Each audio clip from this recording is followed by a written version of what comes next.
ब्रेकनंतर evening पल्समध्ये आपलं पुन्हा एकदा स्वागत। 1990च्या दशकातील तत्कालीन औरंगाबादच्या कथित डॉनच्या घरातून 5 कोटी रुपयांची रोकडसह 6350 जिवंत कारतूस आणि पिस्तूल रायफलसह मोठ्या प्रमाणात शस्त्रसाठा जप्त करण्यात आलाय। छत्रपती संभाजीनगर या ठिकाणी झालेल्या या कारवाईत हे सगळं घबाड पोलिसांनी जप्त केलं असून आता कथित डॉनचं जे आहे साम्राज्यच उघड केलंय। पाहूया।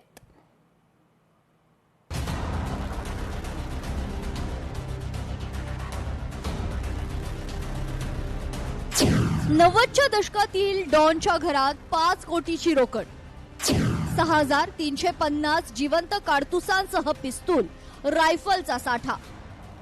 छत्रपती संभाजीनगरच्या कथित डॉनच्या घरावर कारवाई। छत्रपती संभाजीनगर शहरातील 1990च्या दशकातील तथाकथित डॉन बाबा फर्जन याच्या घरावर गुन्हे शाखेनं गोपनीय माहितीच्या आधारे धाड टाकली। या कारवाईत मोठ्या प्रमाणात शस्त्र, 6350 कारतूस, रोकड तसेच सोने चांदीचे दागिने जप्त केल्याची प्राथमिक माहिती आहे। मागील महिन्यात बाबा फर्जन याचा मधुमेहामुळे मृत्यू झाला होता।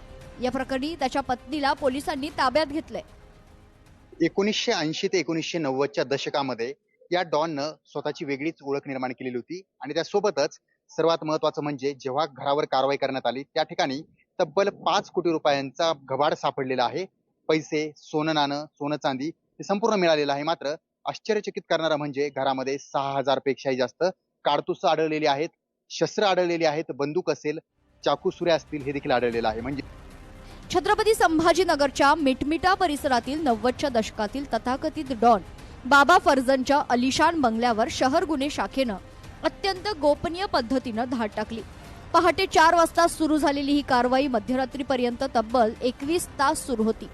पोलीस आयुक्तांसह गुन्हे शाखा आणि आर्थिक गुन्हे शाखेचे वरिष्ठ अधिकारी कारवाईत सहभागी होते।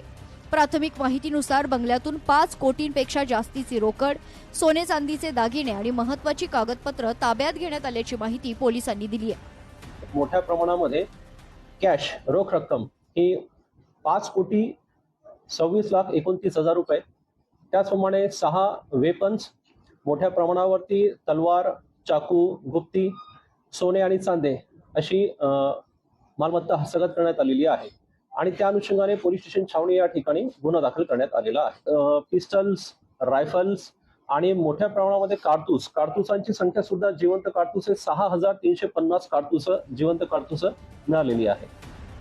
तथाकथित डॉनच्या बंगल्यातील 2 खोल्यांमध्ये कोट्यवधी रुपयांची रोकड आढळली असून ती बेहिशेबी असल्याचा संशय व्यक्त केला जातोय। रोकडीत मोठ्या प्रमाणात 100 रुपयांच्या नोटा असल्यानं त्याची मोजणी करण्यासाठी 5 पेक्षा अधिक नोटा मोजण्याची यंत्र मागवण्यात आली आहे। आर्थिक व्यवहारांशी संबंधित कागदपत्रांचीही पोलिसांकडून सखोल छाननी सुरू आहे। बराच वेळ कारवाईला वेळ गेला आणि या वेळेमध्ये मशीन्सच्या माध्यमातून पैसे मोजावे लागले। तो डॉन कथाकथित जरी असला तरी सुद्धा तो आज हयात नसताना त्या ठिकाणी कारवाई केल्याच्या नंतर घबाड आढळलं। मग त्याचं घबाड किती मोठं आहे हा सुद्धा एक मोठा प्रश्न उपस्थित केला जातोय। सचिन बडे, लोकशाही मराठी, छत्रपती संभाजीनगर। लोकशाही मराठी ऐका, पहा, जागरूक रहा।